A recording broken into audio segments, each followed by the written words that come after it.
For resources and to support those affected by the California wildfires, go to smartless.com/wildfires. Hey guys, I just want to say welcome to all our fans overseas. I don't think there are. Well, hang on a second. I don't think we've ever done a welcome to our overseas fans, wherever you are. I know we get a lot of listeners, and this is not a bit. We get a lot of listeners in Iran. And I will say we do have a huge listenership there. We have some listeners in Germany. We have some French listeners. Yes. Bonjour, ça va? UK, UK Canada, for sure. Australia. Well, Canada's not over NEC, but look at a map. Right, okay, sorry. And but lakes. certainly the people, our friends down in Australia, down under, we have Yes. a lot of fans down under. there. How you going? How are you? Yeah. A lot of fans in Brazil, the home of the Brazilian. And so just to all of our fans, welcome to SmartLess.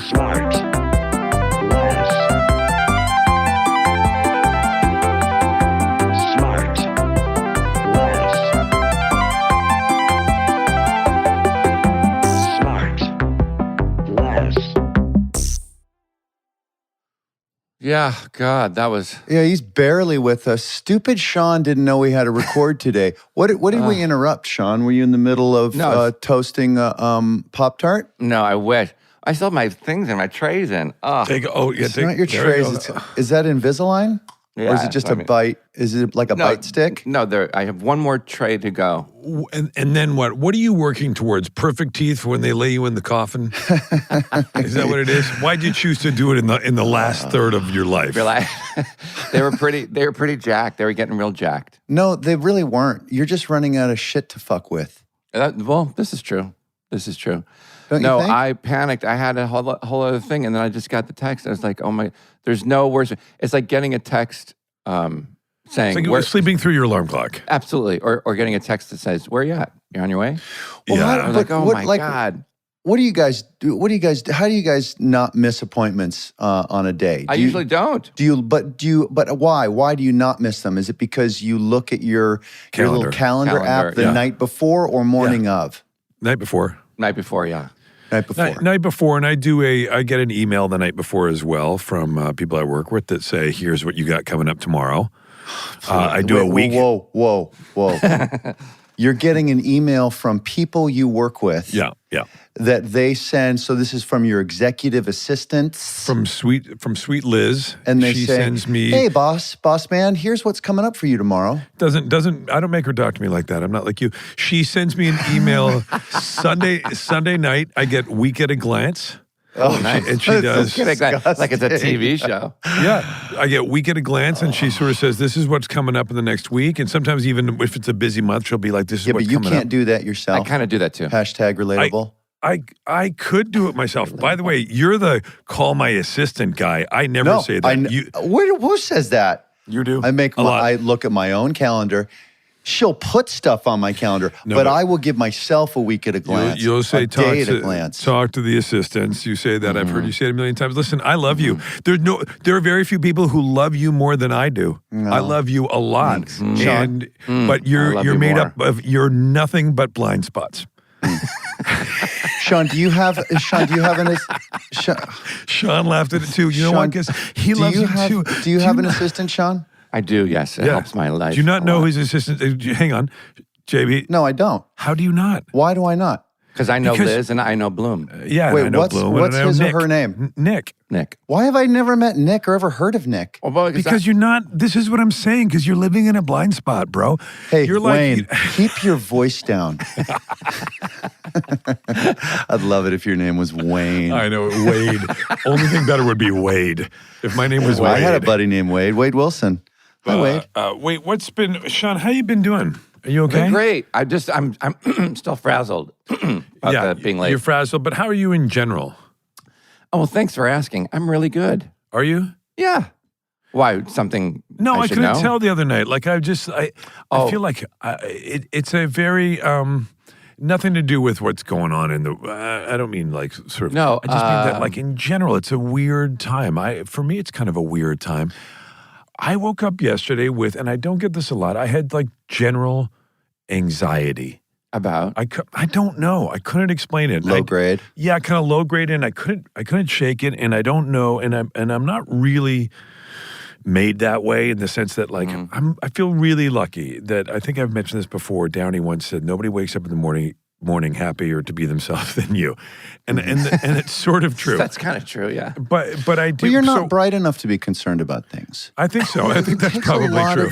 It takes a lot of intelligence to really see all the problems that could come your way. I think that's true. Or it's just that everything's worked out. But it's one of the two. Well, but we had a wonderful conversation on Saturday around the table. I love that. We had a really great conversation so many things. with our friend Danny Dees, whom we all love and adore. But but you know, sometimes, so I think that the contrast when I'm not feeling great is I really feel it because usually you're 72 and breezy. Yeah, and it was weird, man. And I kind of took all day, and I was like, and I was just trying to, I don't know. I was looking to redirect all day. I was like, what am I going to do? And how about today? Did you wake up back to it today? Yeah, a little bit better today. A little bit better. Can I tell you what it was? Because I had the same thing yesterday. Yeah. It was the sugar. You think so? It's sugar. I swear to God. Oh, that's interesting. It's fucking, we had that big fat fucking carrot cake. Yeah. And God, was it good? And I was a disaster yesterday. Really? But it was Will's cheat day, and everybody had a little piece of cake. And cheat meal, not day. Cheat meal, sorry. And everybody got served a little piece of cake, and Will got served two pieces of cake and 5 things of ice cream. And I said, how many people are you cheating for? Exactly. Well, how many people are you cheating on? You did, but did you notice this week that I ate mine? I only had 1 piece of cake, and then I had a few scoops of ice cream, which I brought with me like a psycho. You brought fucking chocolate sauce with you. No, too. That was Jen's. That was at her house. But this isn't a cheat day. You're impregnating people as well, I guess. It's not just, you know. But do you remember 2 weeks ago? Do you remember 2 weeks ago when our friend, when I went to have a second piece, and she looked at me and she was like, "Honey, do you really want to do that?" She shamed me. Yeah. This week, you guys just need to get married and get it over with. I know. Yeah. This week, she saw me look at her like she'd had like 3 tiny bites of her cake, and she pushed it towards me, and I thought it was a really kind. Yes, I saw that, and then I kind of got sad. I was like, why didn't she push it toward me? Because you don't look as much like a trash can. A little bit. Well, I think that Shawnee, this is my vision of you, is that you're like, I'm only having 1 piece, and then you kept going into the kitchen, you would stuff. That is correct. And silence and shame. Yeah. Anyway, right, so ready? So we're feeling good today, though, right? We're all back to it. That's interesting about the sugar thing, though, Jay. I want to talk about that. I think the sugar thing is good, and you know what the other thing is? My new hack, and maybe I've talked about this, I tried to call a few people and talk to a few people and ask them how they were doing, and that was really helpful. Oh, that's good. Yeah, that really, really helped. And get out of your own head a little bit. Do you not have my right number? You might not have my right number. I knew how you were doing, okay? Which I just seen you 9 hours before. We all know how you were doing, okay? Yeah. I'm cold this morning. It's chilly in LA. We love you. You got the hoodie on. I love you, and I love our next guest. Guys, today we have a fella who's been a part of our lives for a long time. He's been delivering films and TV shows as a director and as an actor for about 35 years. Whoa. He's a huge part of the entertainment business, but keeps well out of the spotlight. As a director, he can deliver some of the most hilarious moments on screen or the most brutal and disturbing. As an actor, he can do the same. He loves football, his son, and Ari Emanuel, not necessarily in that order. I love him, his movies, and his ability to send hilarious gifts in that order. Folks, it's America's Pete Berg. Come on out, Pete. Wow. Wowie. Did I get that right? Is that the order? Is your love for football, Emmett and Ari, is that the right order? It's my son. Fluctuates. It's my son, Ari Football, I would have to say. Yeah. But they're all up there, dude. They're all up there. That's cool. It's so nice to meet you. It's a pleasure to meet you, Will. Sorry to hear about the anxiety. I agree with Bateman. It's definitely, the sugar's not helping, so. No. Right? Yeah. And you're very smart about that stuff, right? Pete, you should know I've been off the sugar for a few months, but I have 1 cheat meal every 7 days as per my... That's why it's affecting you a lot. Yeah, probably. Because your body's so cleaned out. But does sugar have to be part of the cheat meal? Can't you just eat, pizza or something like... Bacon. Yeah, have bacon. Yeah. I think it's that and everything else. I probably should. I think that it's just but like any of us folks in recovery, we miss the sweet. We miss the sugar of alcohol, and I think it's for a long time. For some reason, cigarettes curbed it for me for a while, and then when that went away, like now, then the Coke, because it looks like sugar. Yeah. No. Not Stevia good. helps me out. Stevia helps me out.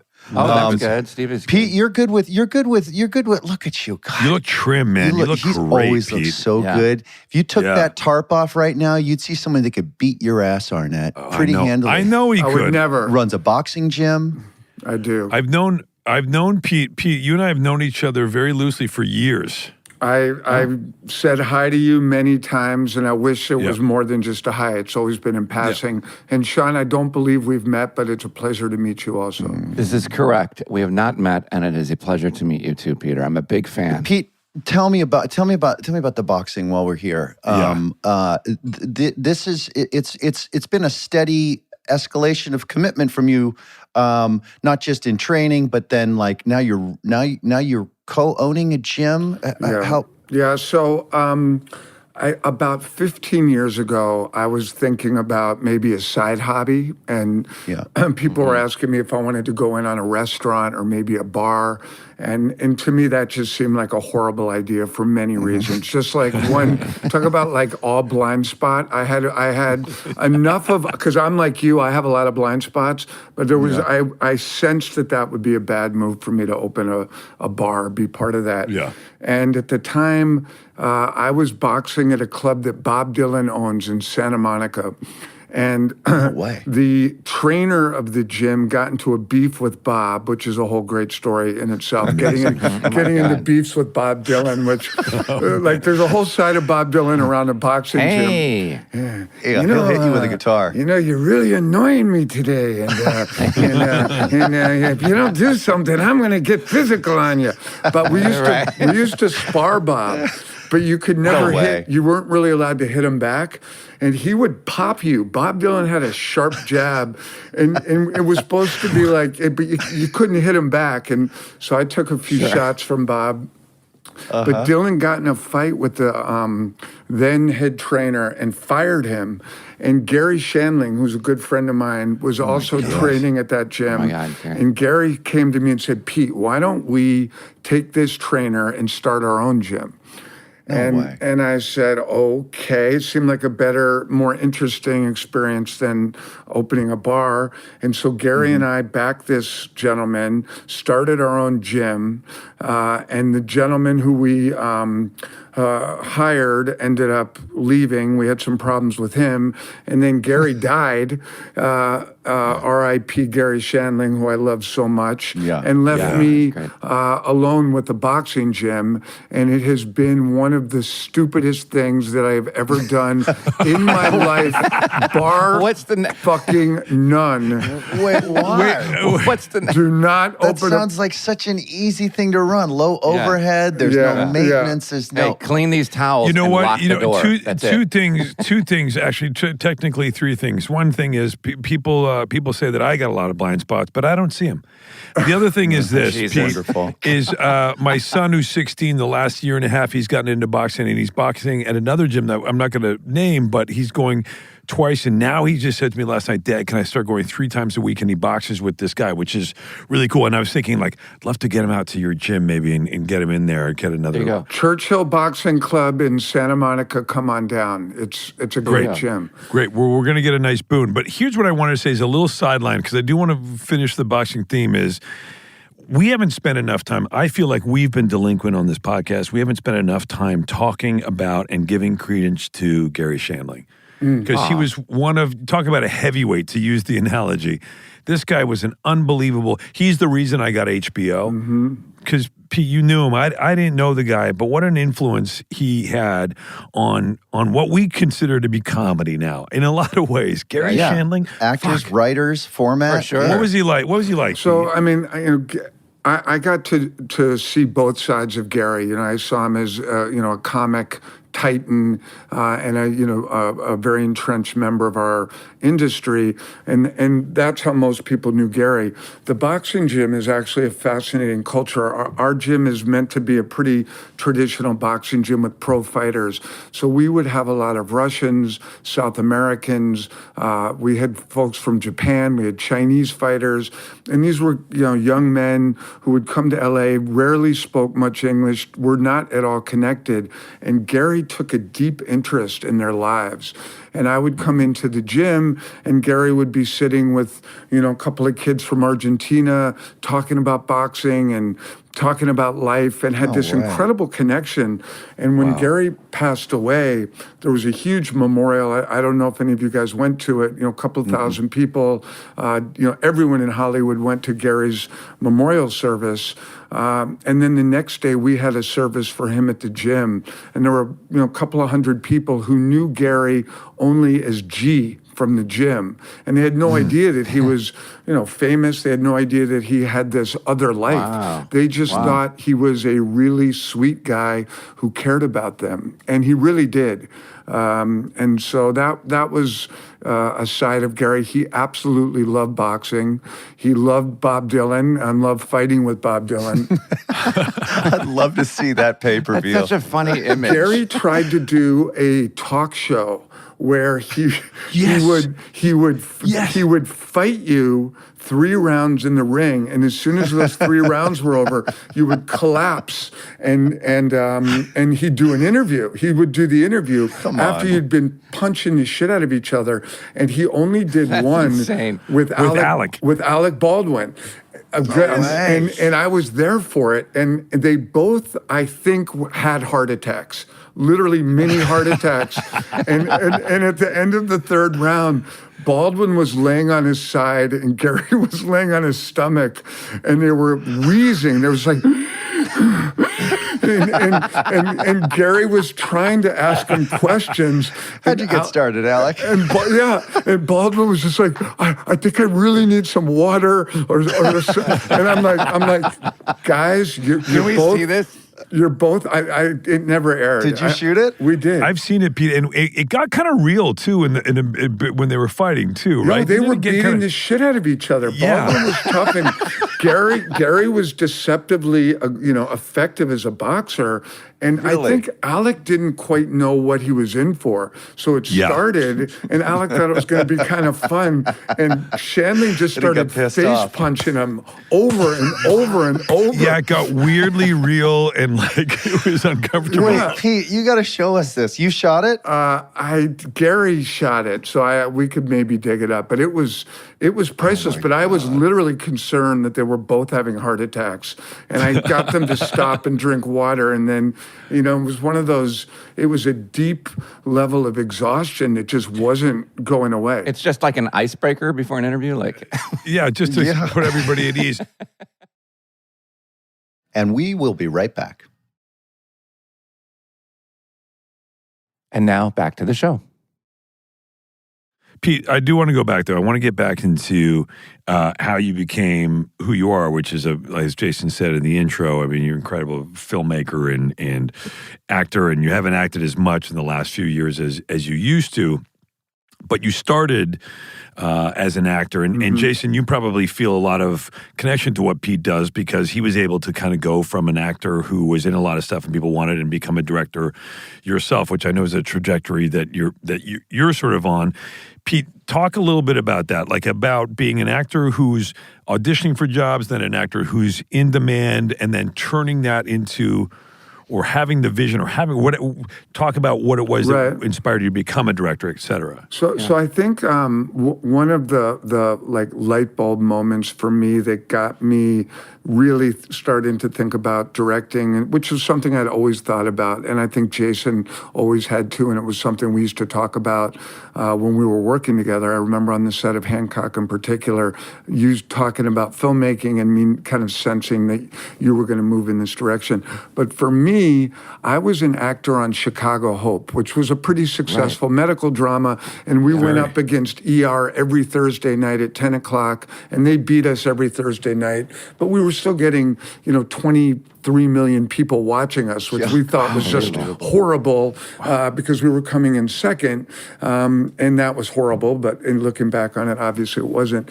But I was getting kind of famous as this doctor, Dr. Billy Cronk on Chicago Hope. And, thank you. Yes, And, when you back then in particular got TV famous, you were pretty famous. So wherever I went, people were like, hey, Billy, how you doing, Billy? How's Diane, my wife on the show? And, hey, Billy, and I'm like, okay, I'm not fucking Billy. My name's Pete. And at a certain point, I started sensing that if I wasn't careful, my legacy was going to be Dr. Billy Cronk, the TV doctor.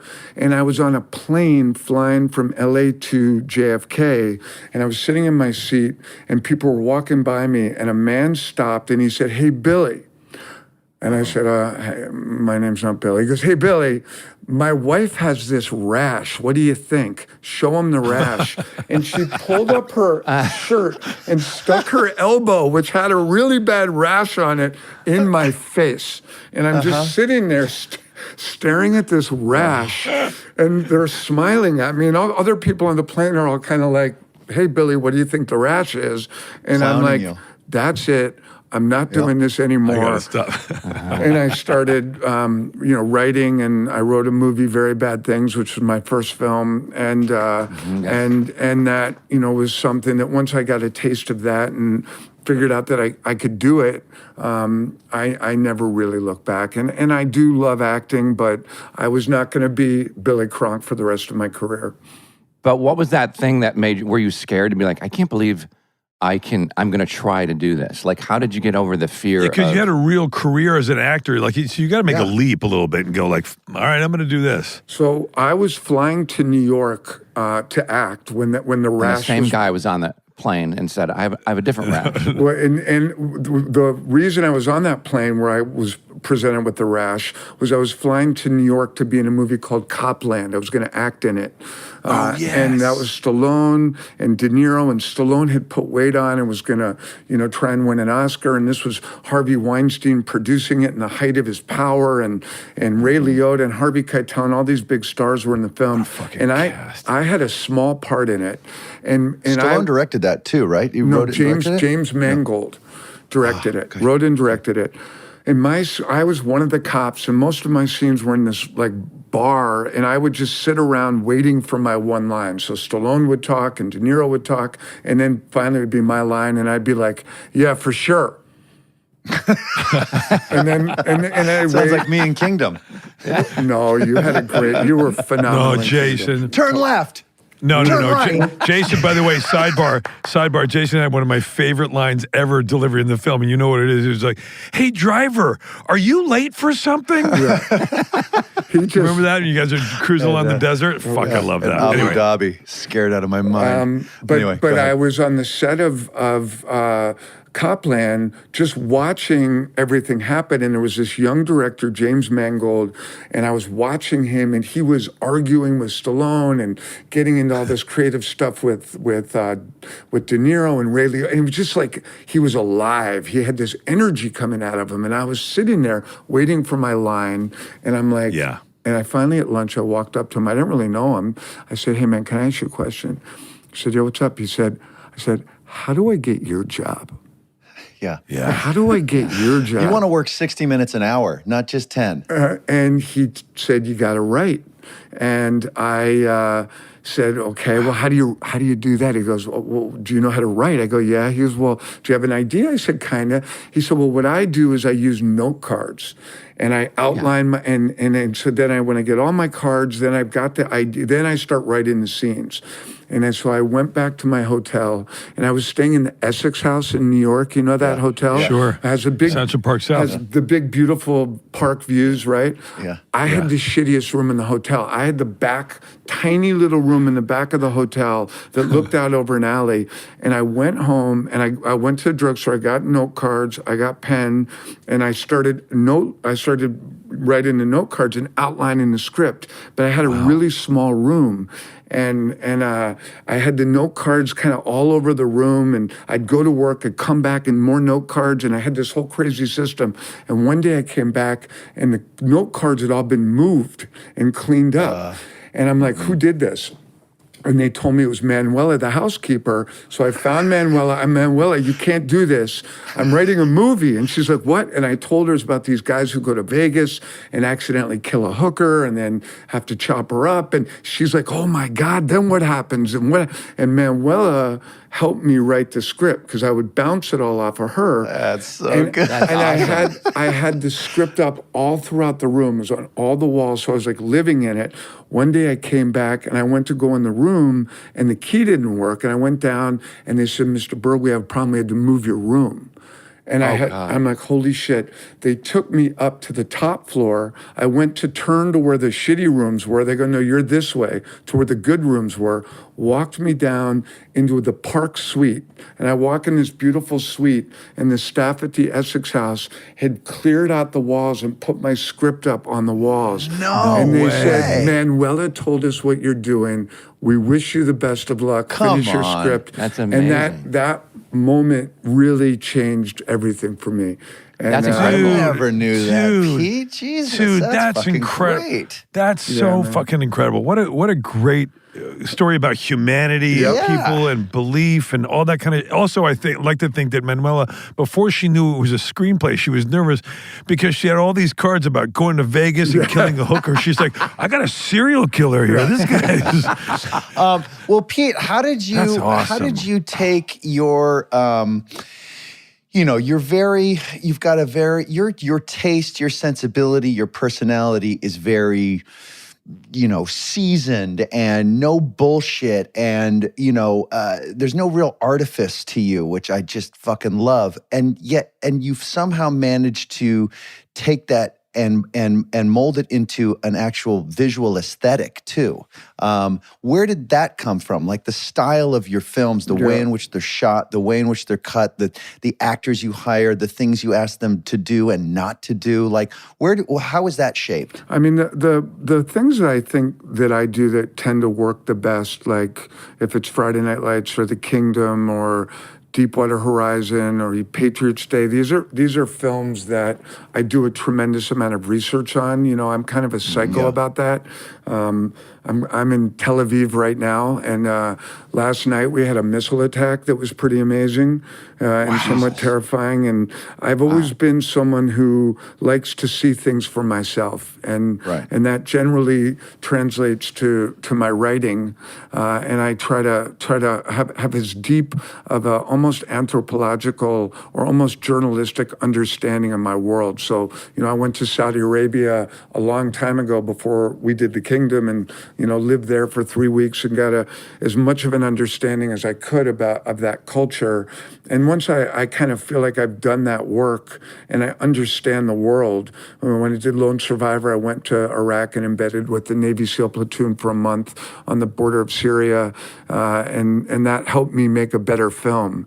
That helps me in theory communicate with someone, like when we were doing the scene in The Kingdom where they, were going to cut your head off.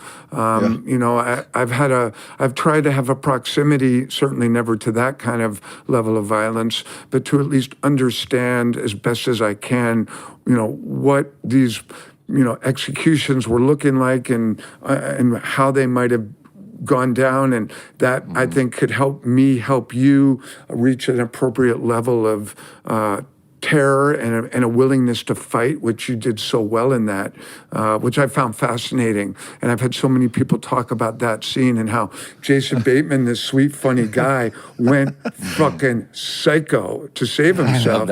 And that really comes from the research. And so then you're looking for a level of authenticity that then just naturally lends itself to, let's say, a handheld camera, desaturated color, blah, blah, blah. Like, so all of these things, you're engineering it from a very organic place. You're not kind of going backwards into an aesthetic. Correct. You're just going, okay. And when I was acting on Chicago Hope back in those days, I learned so much because we were doing 28 episodes a season, and we would have 28 different directors coming in. Yeah. And I learned so much. And a lot of these directors were, they tried to have feature careers and they were a bit older and they were angry and they were trying to prove that they were Tarantino or Scorsese, and they would just spend so much time setting up shots and doing all this stuff, and we as actors would sit around waiting for all this equipment, and I'm like, what the fuck are we doing here? Like, I want to act. I want to feel free to not be beholden to the, and you guys have all seen it, the machinery of filmmaking where cranes and dollies and lighting and hair and makeup and it seems like it impacts everything other than the actual acting. All right. Yeah, and so Pete's stylists have multiple cameras, handheld cameras going at the same time. And when they run out, shooting on film, when they'd run out of film, the AC would just put the camera on the ground, reload it, put another magazine of film on top of the camera while the other two are still rolling, and while we're resetting back to the top of the scene, like multiple takes over and over and over again without ever cutting, just reloading the cameras quietly. I remember when we were rehearsing Hancock. Remember, we would have all those crazy rehearsals with Will and Charlize. On soundstage with Akiva? Will Smith, And when I first met Charlize, she came up to me because Jason and I had worked together, and I knew Will, and I think Will had heard a little bit about my style of work. And Charlize said, Pete, I understand. I've talked to Jason. I know how you like to do this kind of wild thing and move around, lots of cameras. Just so you know, I don't work that way. I need a certain amount of, of organization, and there has to be a system where I can, and I'm like, Charlize, no problem. I got you. We'll do it. We'll cut and we'll reset and do it. And on like the first day, I was working with Jason, and we were just going off, and Will was into it. And I would cut for Charlize, and in about an hour, she came up to me and she said, that thing you're doing with Jason, do that to me. And I want that too. Pete, I was thinking about you the other day. I was down in Fort Worth, Texas, not a bit. And I was, it's truly, and I was doing this thing. I was working with Taylor Sheridan, and he was a great guy. And so I was staying at this hotel, and, it was the fall. And I'm in my hotel room, and I'm trying to go over my shit that I'm working, and I keep hearing this like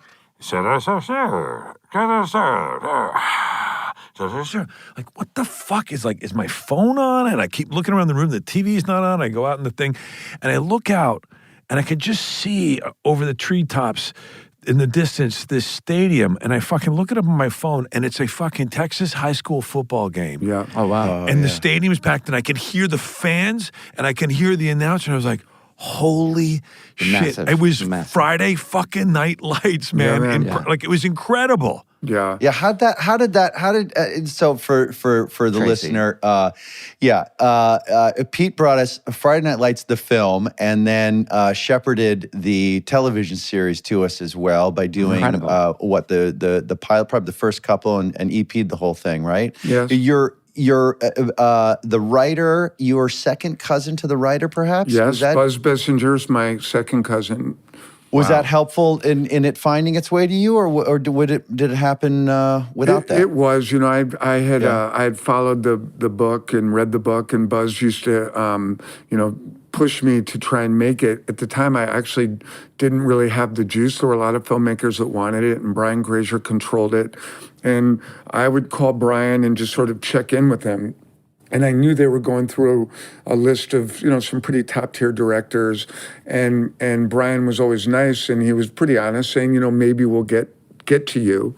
And two directors, one fell out, and one Brian got annoyed with and fired. And he called me, and he said, okay, dude, it's yours. That was an incredible experience. And, when I was doing Friday Night Lights, I went, and I think I was 41 at the time, flew down to Texas and moved into a high school, this school, Austin Westlake, and I stayed with a football player's family, let me live in his house, and I lived on a futon in Koyani, who was a wide receiver for Austin Westlake, an 18-year-old, I was probably say either 17 or 18 at the time, and I went to high school with him every day, and I went to football practice and lived with this team, and it was really an amazing experience. That's really cool. And that's why it feels so real and authentic, and just the way in which you just shot the the sport as well. What was did you play a lot of football growing up? I played high school football, but I wanted to be a quarterback. My ego was like, I'm going to be a quarterback, and I was horrible. Right. So for 3 years, I tried to play quarterback, very unsuccessfully. And my senior year in high school, my coach moved me to defensive end. And I really realized I should have done that all along because I liked hitting people, and I didn't have the pressure. I would get too anxious and couldn't remember the plays and just had some horrible disasters as quarterback. Yeah. But when I finally moved to defense, I developed a real love for the game. But, the book is about so much more than football, and I think that's why the show works so well. It's really just, you're a huge sports fan, Jason. I know how much baseball means to you, right? Mm-hmm. Yeah. I remember when I was a kid, I played football when I was really young. And I remember my mom telling me to go to this guy's house to get fitted for the equipment. And so I did it, and he gave me the mouth guard to fit in my mouth. Oh, boy. Yeah. And the only good thing from the whole experience was that it tasted like mint. It was like minty flavored. And it's like, oh, maybe I could do this because it tastes so good. That was just the extent of my happiness. Huh. Go ahead, Will. I don't know where to start. Honestly. That's so funny. It's so true. much. It's true. I was like, oh, maybe there's a silver lining here because it tastes part of it's funny, minty. Part of it's funny, and then part of it's just nothing story. It is a nothing story. And disturbing, and Yeah. Pete, I'm sure that all your films have, and you mentioned a few of them, like have a place in your heart or in your life where you look back and they represent a thing, and I'm sure you learned a lot from them. Was there one of your films that really for you transported you and kind of not like, hey, I figured it out, but more like, and again, not even necessarily your favorite, but something you just like you learned a lot from, right? That was like a turning point film for you. There was a moment when I was, sometimes I answer that question, and I mean it by saying you never set out to make a shitty movie. No filmmaker does, and we all understand how hard it is to make a good film, and sometimes they're good, and sometimes they absolutely suck. But so hard to just make a movie that doesn't suck, not a good one, just one that doesn't suck. It's so hard. Exactly. I don't think people appreciate that. Actually, to be honest, and people don't. Magic trick. It's not their responsibility to apprate it. It's on us. And I've had people just say, "God, that movie sucked," and I'm like, "Okay, fair enough." Literally, thanks, people will Manuela. tell you that. Appreciate that. Didn't that wasn't my goal. I assure you. So that's usually in the Boston area, by the way, that you get that. Fuck you, dude. That fucking sucked, huh? For real. Yeah. And they don't. But yeah, Boston's very direct. But I do love everything I've done, and I find that these are things that I try as hard as I can, and hopefully the result is good. So I do have connections to every film I've done. There was a moment when I was making Friday Night Lights, the movie, where we were going to film a scene. There's a coin toss scene that's a big dramatic scene where all these schools have to decide who's going to be in the playoffs. And we'd scheduled for 3 nights to film this scene. It was a big scene, 100 extras, Billy Bob Thornton, all the principals were there. And it was a complicated scene.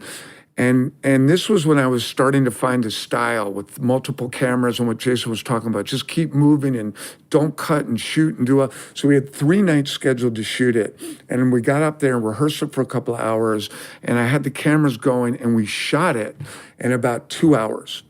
And we cut. And I'm like looking at Eric Heffron, who was my first AD, and you've worked with him, Jason. And he's looking at me and I'm like, what do we have this scene? And he's like, I think we do. And we this was 2 hours. We had 3 nights to shoot this scene. And we're standing there, and the DP comes over. He's like, what just happened? I go, I'm not sure. And the script supervisor was all confused because he couldn't make sense of any of it. Yeah. And I go, I think we've got it. And then the producer came over. He's like, you can't do this. I'm going to get in so much trouble because and I realized then that I was able to work in a way that I didn't realize was possible. And the actors loved it, and it came out great, and I loved it, and the studio saved a shitload of money. And that became for me kind of a personal sort of realization that there are not as many rules as we think there should be. Interesting. You know, I think the success of your guys' podcast is another example of that. You know, like really, like this what happens happened. when you just go forward. Yeah. You just did it, and you followed no rules, and you followed your hearts, and you have this incredible relationship with each other, and people responded to it. And I think that those are the kinds of signals or signs that I look for as I kind of chug through my life. Yeah, you know what else is great about that particular specific style too is that it's super reliant on the team. You know, those camera operators and focus pullers, you can't get to them in between action and cut. And they've got to be making decisions in the moment, watching and listening to the scene, making composition work, et cetera, tagging certain things that they didn't get in the last take. And it's all that sort of teamwork that maybe is an exciting comparison for you to sports and to what you appreciate with, you know, your fellow linemen, as opposed to perhaps the quarterback route you could have taken, where it's just like, oh, I'm the star and who cares who's blocking for me? I just need to, you know, you got more in the trenches and you potentially became more of a crew guy than a cast guy, that you may have stayed had you gone the quarterback route, or maybe just stayed, you know, as an actor. I don't know. I'm such a big, I just love. Well, I think crews. also everybody's probably really present, right? Yeah. Like everybody's For in it, sure. as you say, Jason. Everybody's listening. Everybody's in it. There's no chance to fuck off and get on your phone or whatever. You got to be. It becomes kind of like a bit like theater or a live experience. So I've had a lot of actors say, like they've gone into some sort of creative blackout while we're doing it, and they don't remember exactly what happened, and they were able. And I've experienced that. I used to do theater, and I loved it, and I'm sure you guys have felt that before, where you know Sean won a Tony last year. I know you did, Sean. Congratulations. Yeah, Did you ever? Sean, Goodbye, Oscar. Goodbye, Oscar. Did you ever find that? It's that actually good night. Sorry. you must have gotten into that flow state on stage where you're just in it and you don't necessarily remember it. And you're not thinking. That's so true. From the second you start pacing backstage waiting for your entrance, right? You're somewhere else a little bit, and then the second you step on, you're like, oh, there's just a couple shows here and there where you have your markers where as you're talking in like a monologue or something, you go, from this point on, I have about 25 more minutes.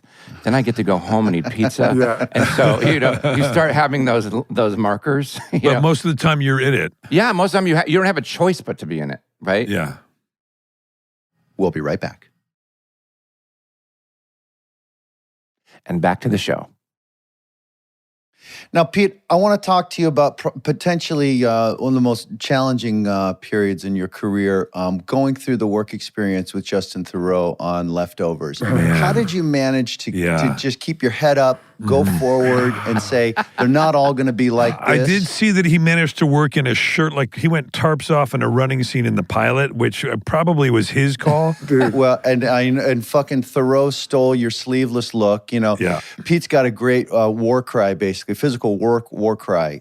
He'll grab his short sleeves, he'll pull them up over the top of his shoulder cap, and turn his t-shirts into shirtless every day. I like Whereas, that. you know, I like Justin that. just cuts off the sleeves, but Pete's actually got a move there that creates the sleeveless look, and it gets everyone fired up. You know, when we were getting ready to cast Leftovers, Damon Lindelof, who is a genius, was telling me, I was directing the pilot, and he wanted, me to do kind of what I wanted to do, and he certainly wasn't giving me mandates, but he really was encouraging me to meet with Justin Theroux, and I met with him.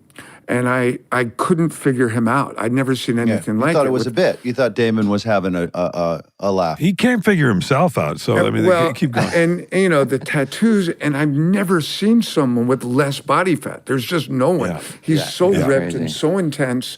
And I was like, I didn't get it. And then I met, and Damon's like, he wants to meet you again. And we met again. And I still didn't totally get it, but he covered his sleeves. He wore a shirt. So I didn't have the tattoos. And then we met a third time. And I guess I he wore me down a little bit, and he was so determined to play this role. And I have to say, once he showed up on set, that guy is legit.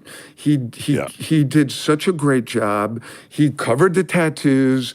He got his haircut looking like, because I didn't buy him as a Midwestern cop. You know, I was having trouble seeing that, and he really transformed himself. And that show is so fucking he good. looks like a West Village, like he's just kind of like a downtown New York dandy, that guy. So like he doesn't, you know what I mean? Like you can't even dandy. No, he doesn't. You can't even see him above 23rd Street. So forget it. He's like, a downtown guy for sure, but he's a real actor, and you know he is. He really is, and that show. Such a good writer. Pete, that show is so good. You and Damon, and then what Mimi Leader did afterwards, sort of like did a keeping great that job. thing going. Like it's just fucking beautiful. You know, Max Richter's music. I mean, it's just. Richter, and you the made all those decisions setting that show up with the way it looked, the way it sounded, who's in it, where we're shooting it, what the crew is, et cetera, et cetera, et cetera. And so thank you for that. Among all the other things you set up, I just love your taste. No, I appreciate I was it. thinking about what you were saying. I'm kind of going back a little bit, but you know, I've had this same frustration about, and I love hearing about your style, Pete, because there is nothing. I think it's even the hardest thing to do is to make a funny film. Because there's generally no flow on set, and you're turning around and you're doing all this kind of shit, and there's nothing less fun than trying to make a comedy film. They're really fucking tough to do. And because the system is set up, it's set against you. Yeah. And that's why often really funny films that break out are films that are small films that come out of nowhere because they don't have the budget to fuck around and to have a big company move and all this shit. It's just young people who are like just grabbing cameras, throwing cameras on their shoulders and getting it. 2 or 3, 2 cameras, handheld, blah, blah, blah. And that immediacy is what you need in comedy. And it just doesn't exist in a bigger format. Would you agree with that? I saw Sean Baker's film, his new film, Honora. Have you guys Honora seen it? is incredible. No, I haven't seen That's it. the hardest I've laughed in a movie in quite a while. that's great. And Will, did you see it, Sean? Yeah, I saw it, yeah. What's the film? Really good. Honora. Oh, yeah, we were just talking about it. I haven't seen it yet. Yeah. You got to check that out. It's fantastic. When that dude is in the courtroom and the judge throws him out and he starts objecting like he's part of the legal defense team, I just haven't laughed that hard. And to your point, Will, it's just, I'm a big fan of Sean Baker and it's just loose, wild. You don't know who these people are that are in the cast. Yeah, and I remember seeing Rushmore in the theater when it first came out and feeling like, fuck, this is fucking great. Right. Because there There's wasn't no any, winking. And there was no pretense. It was just they came out. Obviously, they had Bill Murray, but you got the sense that these guys were young and they didn't know what they were doing, and they were going to try shit, and they weren't part of the system yet. Mm-hmm. Now, Pete, where you being an actor, how does you have more patience or less patience with actors as a director? I recognize, so I think I have less patience at times, and I value, I have so much more respect for actors who really come to bring it, who are really there to work and who are smart and who are thinking. I just worked with Betty Gilpin. I don't know if you guys have met Betty Gilpin. She's in something I just did, American Primeval, and she's just a wonderful, wonderful actress. Which, by the way, Amanda saw. My wife over the past couple of weeks, I don't know, she sneaks off and she watches shit while I'm busy, doing dumb shit. She says it's so incredible, Pete. You guys, what's it called again? American Primeval. It's called American Primeval, and it's very violent show. She says, you guys both know Amanda very well, and Pete, you know her a bit. Yes, I do. She does not give it up. She will not shut up about this. Appreciate that, this Amanda. This is fantastic, she says. But but to your question, I recognize if I've made a mistake in casting, and sometimes you do, and usually it's smaller roles, but sometimes it's not. I'm not going to say. I won't mention names. But I get frustrated with myself for allowing myself to put someone in a situation that they're just not right for. And I've had moments where I want to get angry with actors and just say, you know, give line readings or just yell at them or be better. Yeah, just do it fucking better. Do something. Yeah. But that unfortunately is not an effective strategy at all. So I've learned enough to know that generally in editing you can fix things. And oftentimes I've directed actors who I thought were really kind of shitting the bed, and later in editing I found that they weren't. But in general, I find that, getting, as I've gotten older, like when I did my first movie, Very Bad Things, I was so insecure and confused. And I had Cameron Diaz and Christian Slater at the height of his career. And I was making a movie. If you walked up to me and said, "Good morning," I would respond with, "Go fuck yourself." Yeah. What the fuck does that mean? So much stress. What does that mean? Have you seen it lately? I just saw the first thing I've directed, and it did not hold up. I mean, I used to think it was so great. What was Have you seen yours? It was called Bad Words. Bad Words. And there were parts of it, I was like, watching it with my kid the other day, I'm like, what the fuck was I thinking there? Anyway, there was a lot that I liked, but still.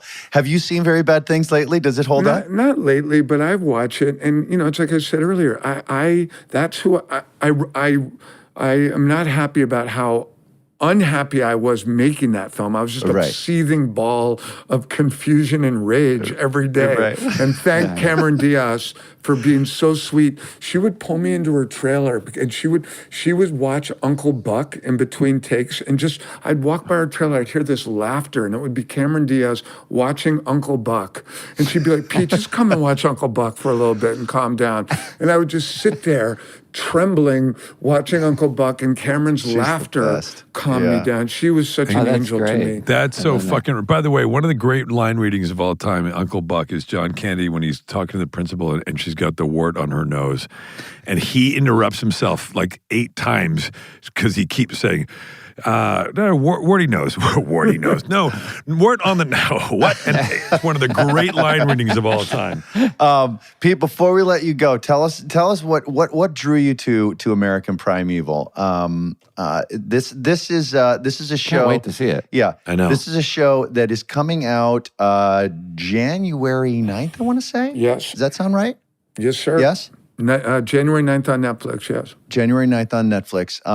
What about it drew you to it? Or what part of it, now that you're done with it, do you like the most? Yeah, so I'd always wanted to explore the Western world, and I say the Western world because it's not a traditional Western.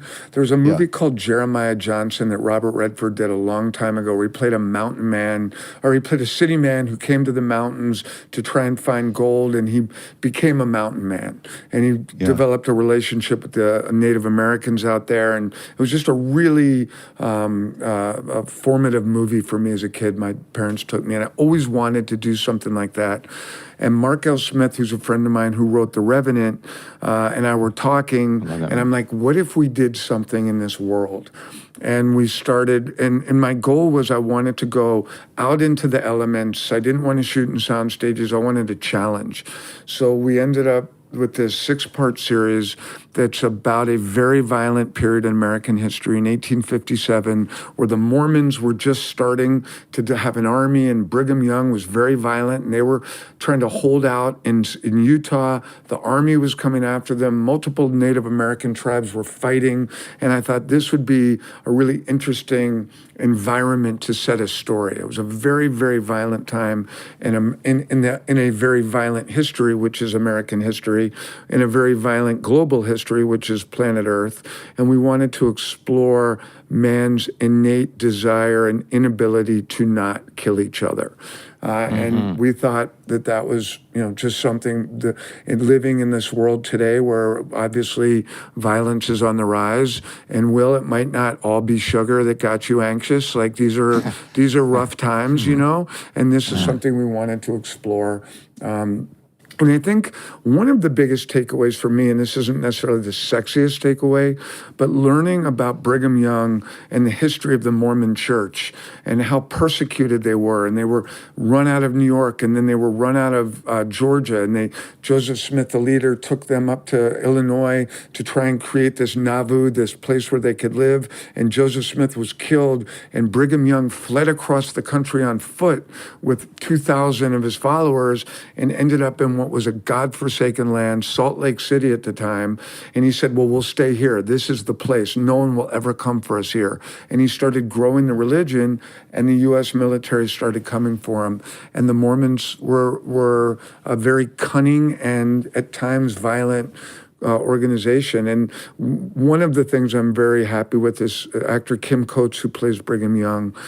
He was in Sons of Anarchy and thought I was joking when I cast him as Brigham Young. Just a great actor.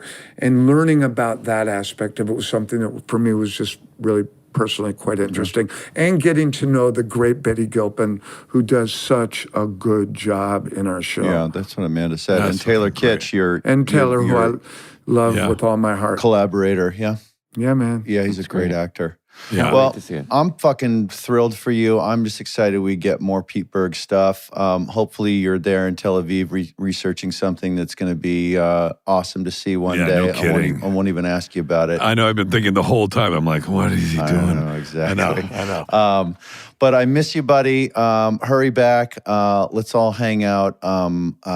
Let's go watch Will's kid go box over at your gym. Bring him in anytime. Or Sean, if you feel like hitting something, come on in. I've got some people for guys. Oh, are you kidding? Right after this, he's going to hit the fridge. Yeah. Listen. Just got to finish off that footlong. Cheat day. Cheat day. Every day's cheat day, yeah. Thanks, Pete. Nice to meet you, Pete. Love you. Great See you to see you, soon, I man. hope, pal. Thanks All for right, doing congratulations on everything, fellas. Keep up the good work. You're making people really happy, and we need that. this. No, thank you. Thank you, Thank you, pal. pal. Thank you. Bye. Thanks. Bye-bye. Bye. I'm excited. That was great, Jay. I'm excited Yeah. for his show, American Prime It's Evil. wild when he came out. I never met him. I think he's like He's just one of the best. guy's such a great filmmaker. Yeah, no. Yeah. He's a really, really good filmmaker, and you know he doesn't throw that in the public's face or the industry's face. Like he's got Keeps his a low own, profile. You're right. Yeah, low Yeah, he is profile, and he's not. He's like, just making stuff. Yeah, exactly. And every once in a while, stuff will show up, and you'll go, "Oh fuck, man, is this fantastic?" Nothing ever sucks about what he does. And Jason, you were fantastic in The Kingdom. nah, So good. I Jason, you wanna were see that So again. good. You were I so remember good. loving that movie. I loved thought that movie movie. was fucking great. Yeah, It's it was scary It was as like hell, one of right? those rare ones that was like all It work. was so great. I'm telling you, that line reading. I saw it in the theater with Krasinski, and you and we did. We saw it in New York, and you delivered that line. We were Are fucking. you late? Are you late? Slow down. It's so fucking good. I can't wait. That it's called American Primeval. American Primeval, correct. Yeah. Sometime in January, go on the Netflix. Yeah. You know. And or the Reflux. Yeah. yeah. Yeah. Sean, I don't see you looking off to your I know, fiance Sean. This is at a all. fun day. I wasn't prepared. I wasn't prepared. You're not Oh, prepared. that's why. I'm nervous. So we're going to stall a little Why? bit while you pull. Like, look, now I see him looking around all the different windows, I trying to know. find Oh, let where's me the see, where folder did I that have them? Where did possible I- buys. Why did I have? Possible buys. Possible buys. Yeah, I go got ahead. plenty of them. Let's see. So, you know, you know, Scotty, where's the thing? That whole thing with Gary Shandling. Yeah, The whole okay. boxing thing with Bob yeah, Dylan. sure.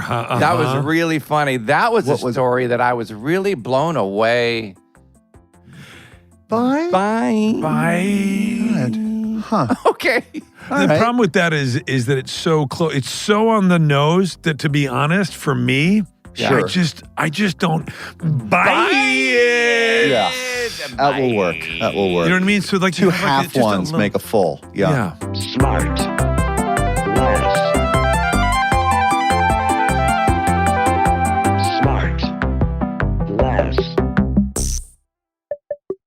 SmartLess is 100% organic and artisanally handcrafted by Rob Armjarv, Bennett Barbaco, and Michael Grant Terry. SmartLess.